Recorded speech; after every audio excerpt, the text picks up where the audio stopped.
Om Swastiastu. Assalamualaikum warahmatullahi wabarakatuh. Salam sejahtera untuk kita semua. Shalom, namo buddhaya, salam kebajikan bagi kita semua. Selamat pagi kepada para tim asesor penilai Serdos yang terhormat. Perkenalkan, nama saya Ida Ayu Nirma Prameswari, SEMSI. Saya merupakan seorang dosen tetap pada program studi S1 Akuntansi Fakultas Ekonomi dan Bisnis Universitas Mahasaraswati, Denpasar. Saya telah mengabdikan diri saya sejak tahun 2021. Pada kesempatan yang berbahagia ini, saya akan memaparkan pernyataan diri dosen dalam unjuk kerja Tridharma Perguruan Tinggi, khususnya pada bidang pengajaran. Video pembelajaran kali ini akan memaparkan proses perkuliahan pada salah satu mata kuliah yang saya ampu, yaitu mata kuliah akuntansi forensik, yang juga merupakan salah satu bidang dari ilmu akuntansi. Mata kuliah akuntansi forensik merupakan mata kuliah wajib pencari program studi yang diampu pada semester 6 dengan bobot 3 SKS. Secara garis besar, mata kuliah akuntansi forensik ini memberikan gambaran umum mengenai fraud, auditing, dan forensik accounting yang meliputi definisi, ruang lingkup, peran profesi akuntan dalam investigasi, pencegahan dan pengendalian fraud, proses investigasi, pemerolehan dan analisis bukti, hingga dokumentasi pelaporan hasil investigasi. Perkuliahan ini juga didukung dengan pembelajaran atau pembedahan kasus-kasus real mengenai investigasi atas fraud yang terjadi di perusahaan atau yang terjadi di sekitar kita untuk memperluas wawasan praktis mahasiswa. Untuk mencapai kedalaman materi tersebut, mata kuliah ini dirancang secara struktur untuk mencapai CPL program studi S1 akuntansi yang meliputi CPL 1, CPL 7, CPL 6, dan CPL 12. Selanjutnya, standar kompetensi lulusan tersebut diturunkan ke dalam CPMK atau capaian pembelajaran mata kuliah yang meliputi CPMK 1, CPMK 2, CPMK 3, dan CPMK 4. Seluruh target CPMK ini dirancang untuk memastikan kesiapan lulusan kita pada dunia kerja nantinya. Dan untuk mengoperasionalkan capaian besar tersebut, proses perkuliahan di kelas nantinya dijabarkan secara lebih detail dan bertahap ke dalam 14 tahapan sub CPMK. Dan setiap minggunya nanti materi perkuliahan difokuskan spesifik untuk memenuhi indikator keberhasilan dari masing-masing sub CPMK tersebut, dan yang saling berkesinambungan dari pertemuan pertama hingga pertemuan akhir.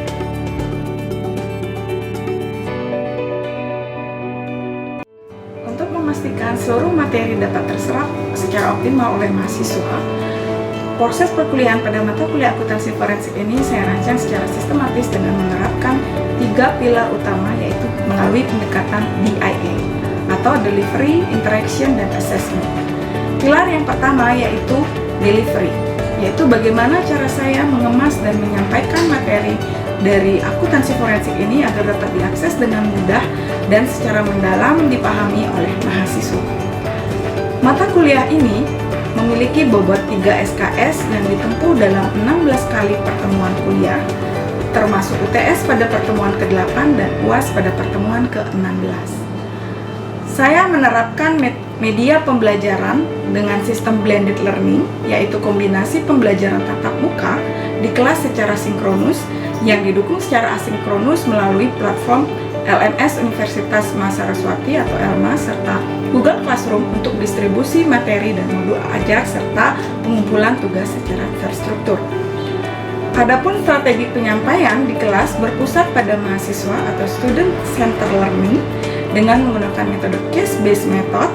Jadi mahasiswa tidak hanya belajar mengenai teori secara kontekstual atau tekstual, tapi juga belajar mengenai kasus-kasus real atau nyata yang terjadi di sekitar, terutama mengenai fraud atau kecurangan yang terjadi di Indonesia.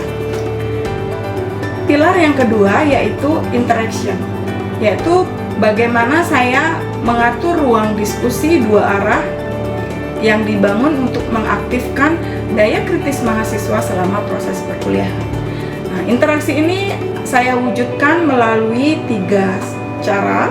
Yang pertama itu di dalam kelas, biasanya saya memantik keaktifan mahasiswa di awal perkuliahan dengan recall memori, kemudian sesi tanya jawab interaktif, diskusi kelompok kecil terutama saat membedah kasus atau fenomena yang terjadi.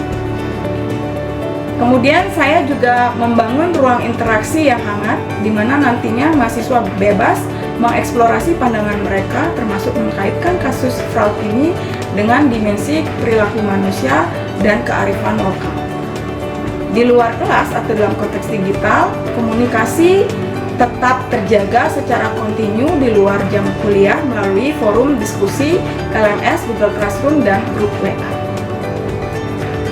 Pilar yang ketiga yaitu assessment, yaitu instrumen transparan yang saya gunakan untuk mengukur tingkat ketercapaian mahasiswa secara objektif sesuai dengan indikator kurikulum OBE.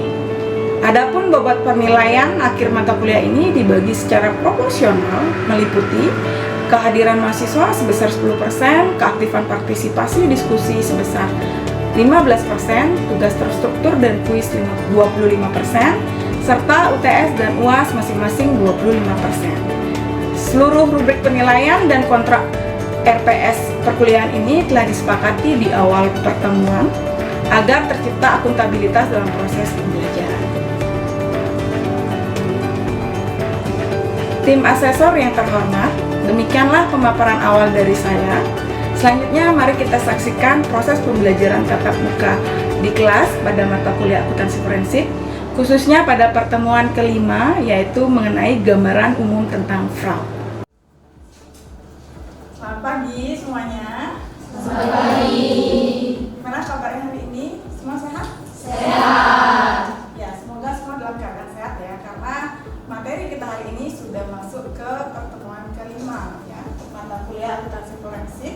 Jadi materinya sudah lumayan berjalan. Sebelum saya masuk ke pembahasan utama kita di materi yang kelima ini, saya ingin recall sejenak nih ingatan kalian tentang materi kita di subjek keempat, yaitu tentang atribut dan standar kode etik akuntan forensik. Nah, kira-kira masih ada yang ingat nggak apa saja atribut yang harus dimiliki oleh seorang akuntan forensik? Ada 5 atribut ya yang harus dimiliki seorang akuntan forensik untuk dia memulai investigasinya gitu ya. Ada yang masih ingat nggak? Saya baik Bu, yang pertama itu kita harus menghindari pengumpulan fakta secara terburu-buru dengan cara mengidentifikasi potensi pelakunya. Yang kedua itu kita harus mampu membuktikan bahwa pelaku tersebut memang melakukan kesenjangan dan kecurangan. Ya, jadi tadi temennya sudah menyebutkan ya, sudah benar, tapi baru menyasar 2 atribut yang harus dimiliki. Tadi kan saya mengatakan bahwasanya ada 5 ya. Kira-kira ada yang masih ingat nggak 3 lagi atribut yang harus dimiliki? Baik, saya izin menambahkan Ibu. Jadi atribut yang ketiga itu adalah kita harus berpikir secara kreatif, bertindak seperti pelaku dan tidak mudah ditebak arah pemeriksaannya. Nah, yang keempat, kita harus menyadari bahwa tindak kecurangan itu seringkali melibatkan persekutuan. Nah, dan yang kelima adalah pentingnya memilih strategi deteksi kecurangan secara proaktif. Begitu. Ya, jadi dari jawaban yang temannya sebutkan tadi ada 5 atribut ya. Nah, mari kita beri perhatian khusus pada atribut yang ketiga, itu mampu berpikir kreatif dan kritis ya. Jadi mampu berpikir kreatif dan kritis ini serta memahami sisi keperilakuan dari pelaku inilah yang akan menjadi jembatan ya untuk kita membahas materi kita yang kelima, pertemuan kelima ini. Kenapa sih seseorang atau oknum itu bisa atau sampai tega gitu melakukan sebuah kecurangan. Jadi di pertemuan kelima ini kita akan membahas ya mengenai gambaran umum tentang fraud atau kecurangan, fraud free dan juga korupsi. Nah, adapun indikator yang akan kita bahas itu adalah yang pertama itu tentang fraud dalam perundangan, kemudian fraud free atau penghalang kecurangan dan manfaatnya, kemudian bagaimana hubungan antara akuntansi forensik dengan jenis fraud itu sendiri. Lalu nanti kita akan belajar juga mengenai segitiga kecurangan atau fraud triangle. Itu mengenai apa sih sebenarnya sebab ya atau yang bisa menyebabkan seseorang itu bisa melakukan kecurangan. Nanti ada segitiga fraud gitu ya.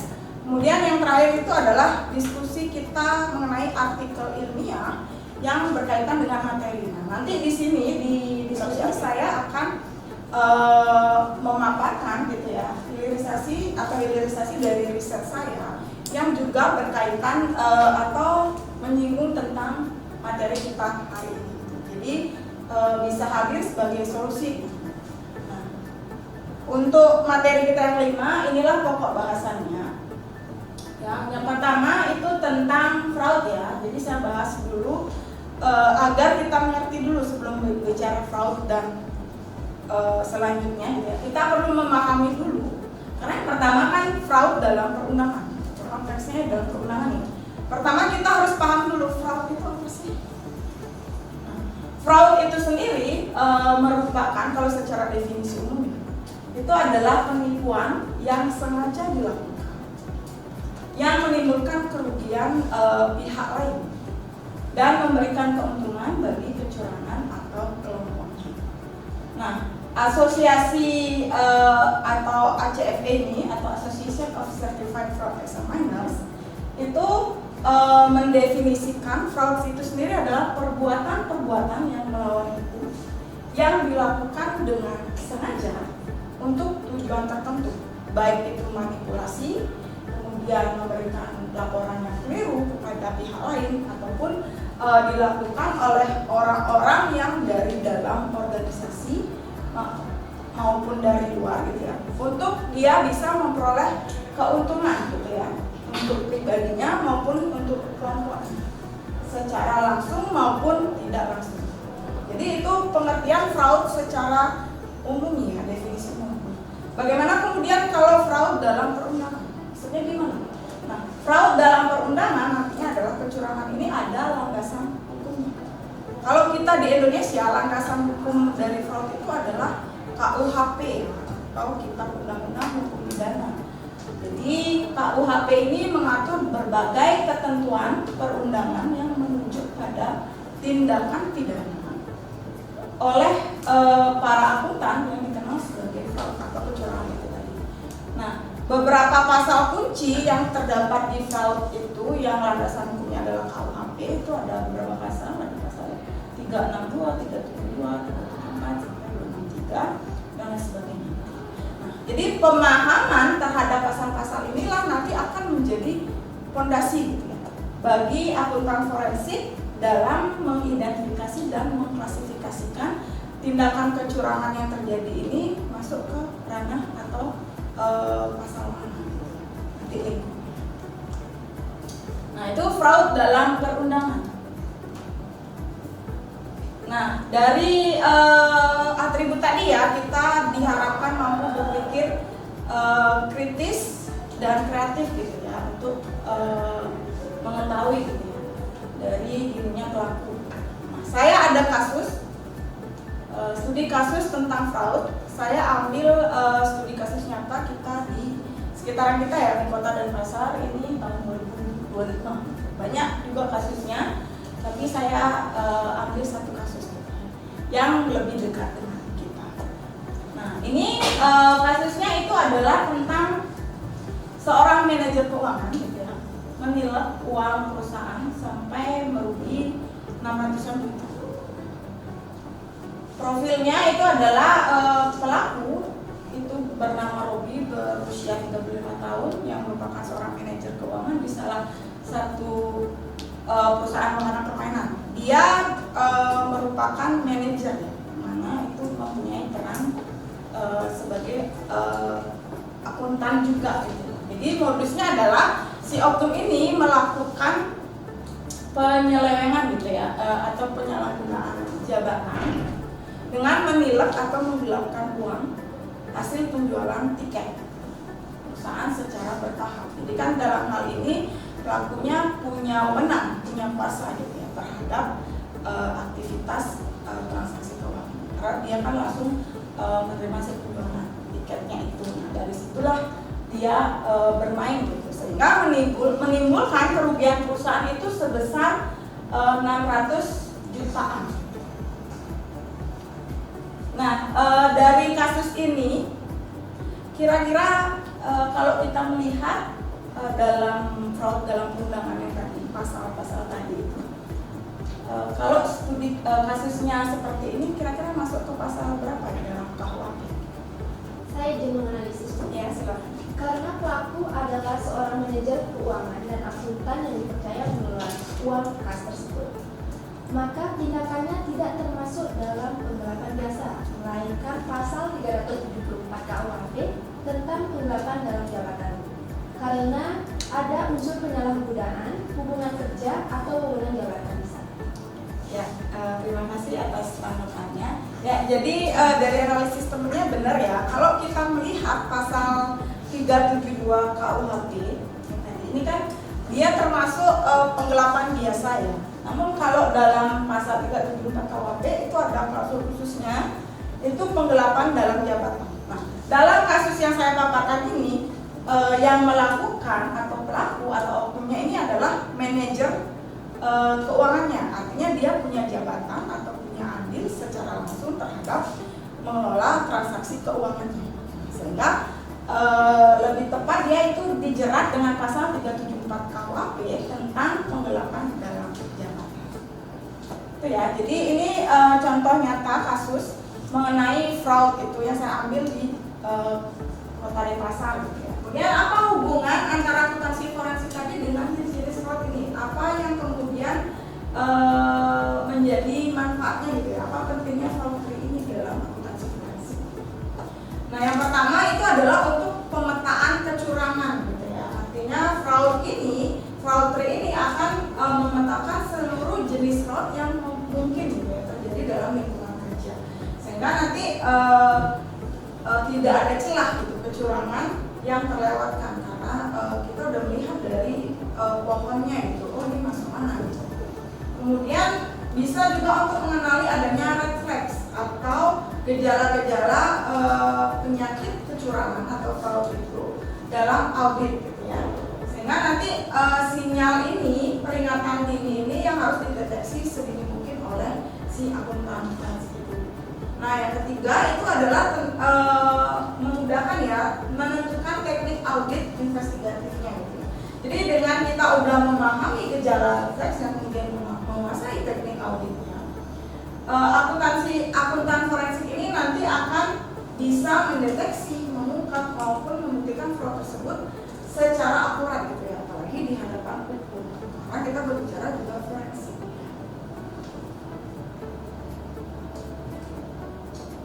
Nah, yang kemudian menjadi pertanyaan besar adalah apa sih sebenarnya yang bisa menyebabkan manusia atau oknum itu bisa melakukan sebuah kecurangan. Nah, ada yang mendasari disinilah akuntansi forensik ini perlu melihat dari sisi keperilakuannya ya.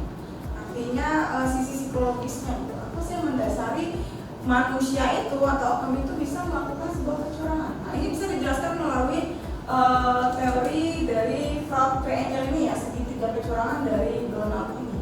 Nah, di sini fraud triangle ini adalah segitiga kecurangan yang menggambarkan adanya 3 kondisi penyebab atau 3 hal yang menyebabkan kenapa seseorang itu bisa melakukan kecurangan. Yang pertama, ya, kita lihat segitiganya ya, itu adanya tekanan atau pressure gitu ya. Dalam hal ini ya bisa tekanan misalnya kalau ada utang banyak atau gaya hidup dan lain sebagainya gitu, yang dianggap tidak realistis. Kemudian yang kedua itu ada opportunity atau adanya kesempatan, adanya peluang untuk melakukan kecurangan itu sendiri. Jadi kemampuan melakukan fraud tanpa tertangkap gitu ya, atau lemahnya karena sistem pengendalian yang lemah dalam suatu perusahaan itu bisa dikatakan masuk ke dalam unsur adanya peluang gitu ya, kesempatan karena kurangnya pengawasan. Contohnya misalnya kalau dalam kasus tadi si manajer itu dia tidak ada yang mengawasi karena dia sendiri kan manajer, udah dia posisinya paling tinggi dalam hal transaksi keuangan. Jadi kontrolnya lemah gitu. Jadi di samping dia ada rasionalisasi, nanti yang ketiga ini dia juga ada peluang gitu ya, atau kesempatan. Nah, yang terakhir itu ada rasionalisasi atau rationalization, artinya ada pembenaran dalam diri seorang oknum itu atau dalam manusianya itu sendiri, membenarkan tindakannya. Contohnya misal oknumnya tadi di kerjaan, atau juga perusahaan kita untungnya banyak nih, nggak apa-apa nih saya minum aja dikit gitu. Juga perusahaan tidak untung, tidak rugi banyak. Itu masuk ke ranah rasionalisasi, artinya dia melakukan pembenaran atas tindakannya, padahal dia tindakan itu tidak benar. Itu namanya rasionalisasi, artinya pembenaran terhadap apa yang dilakukan oleh kecurangan di lakukan. Ya, jadi ini ya materi tentang fraud triangle. Sampai sini dulu. Ada pertanyaan nggak? Oke, lumayan menarik ya. Jadi pertanyaan ini nanti untuk memantik diskusi kita ya. Dan pertanyaan lebih lanjut juga itu, jika faktor rasionalisasi yang terpandang itu berada dalam ranah psikologis atau mentalitas individu, bagaimana caranya kita sebagai akuntan forensik bisa mendeteksi atau mengukur adanya indikasi dari kedua faktor tersebut, karena hal tersebut kan tidak terlihat langsung dalam dokumen keuangan seperti hanya faktor fiskal. Iya. Ya, pertanyaannya menarik ya. Jadi disinilah nanti yang menjadi tantangan gitu ya bagi seorang akuntan forensik. Artinya kita tidak berbicara mengenai apa yang terlihat gitu ya di dokumen keuangan, di nota, di kwitansi gitu. Tidak hanya itu, tapi karena juga ada ranah psikologinya ya, ada rasionalisasi ini, maka seorang akuntan forensik itu juga dibekali dengan teknik wawancara ya. Artinya ada wawancara khusus, itu misalnya wawancara dari segi keperilakuannya bagaimana, gaya hidupnya dan lain sebagainya, sehingga bisa masuk ke ranah apakah nanti kemudian oknum ini ada tekanan nggak, bisa dilihat nggak ada tekanannya, kemudian ada rasa pembenaran nggak dalam dirinya. Itu dari saya untuk jawaban pertanyaannya ya.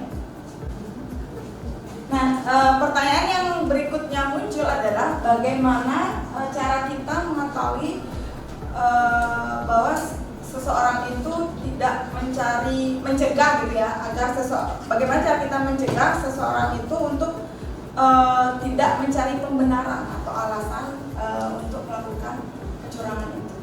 Disinilah saya akan memaparkan ya, artinya diskusi kita, penelitian saya memberikan solusi gitu ya, dengan memanfaatkan nilai-nilai kearifan lokal sebagai benteng gitu ya, sebagai benteng moral dari dalam diri gitu ya.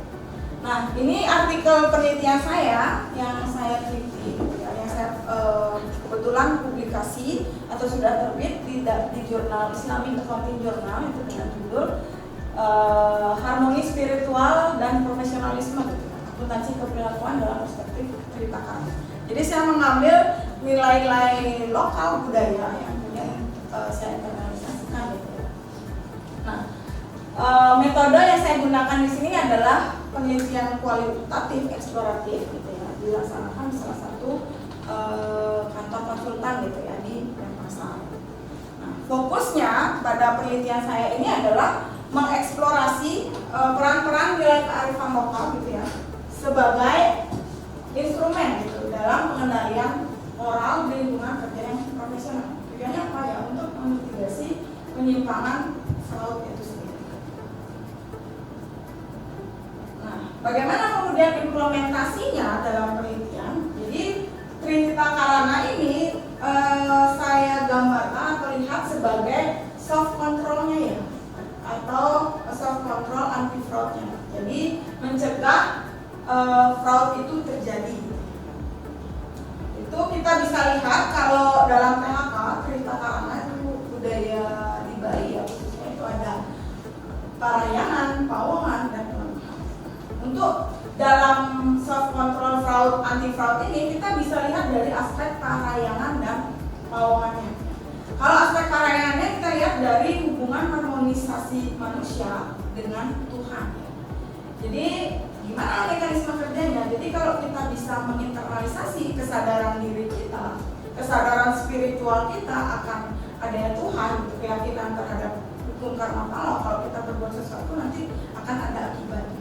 Keyakinan kita terhadap Tuhan gitu ya. Jadi dampaknya apa? Di sini berfungsi sebagai benteng moral dan intrinsik individual itu gitu ya, yang secara efektif mampu memitigasi atau mereduksi gitu ya kecenderungan rasionalisasi tadi, membenarkan perilakunya tadi. Jadi kalau kita udah dengan aspek keuangan kita percaya ada hukum karma pala, berarti kita tidak akan membenarkan tindakan kita karena kita tahu itu kecurangan itu tidak baik, kita melakukan kecurangan. Kemudian kalau kita lihat dari aspek keuangannya, punya hubungan harmonis manusia dengan sesamanya itu ya dengan misalnya membangun budaya kerja kekeluargaan, karena melihat hubungan manusia dengan sesamanya, ya dengan antar karyawan misalnya. Nah, ada keterbukaan informasi dan saling percaya antar karyawan. Di sini dampak yang bisa kita lihat adalah bisa menciptakan sistem pengawasan atau peer controlnya ya yang natural sehingga menghilangkan ruang isolasi mandiri sehingga bisa secara efektif juga meminimalisasi adanya peluang untuk melakukan kecurangan. Poinnya di sini. Jadi kearifan lokal THK ini, Trita Karana ini menekan dia risiko kecurangan jabatan bukan melalui sistem formal tadi, pengawasan formal tadi, tapi melalui dia penguatan kesadaran dalam dirinya, kesadaran etis di dalam mentalitas perilaku. Itulah yang masuk dalam ranah rasionalisasi. Jadi dengan pawongan ini ya, yang tadi membangun budaya kerja, kemudian keterbukaan komunikasi sehingga nanti bisa juga mencegah adanya peluang sehingga dia masuk ranah opportunity tadi juga di dalam fraud trading. Ya, oke, kita udah masuk ya ke akhir pembahasan tadi. Kemudian ini kalau kita bisa lihat rangkuman ya peta konsep kesimpulan materi kita hari ini. Kalau bisa saya simpulkan bahwasanya akuntansi forensik itu tidak merupakan salah satu bidang ilmu akuntansi atau sains akuntansi yang tidak hanya melihat bagaimana cara mengetahui aliran kas itu sendiri gitu ya, tapi juga mempelajari pola perilaku penyimpangan gitu ya, termasuk juga skema apa, skema kecurangan apa yang terjadi.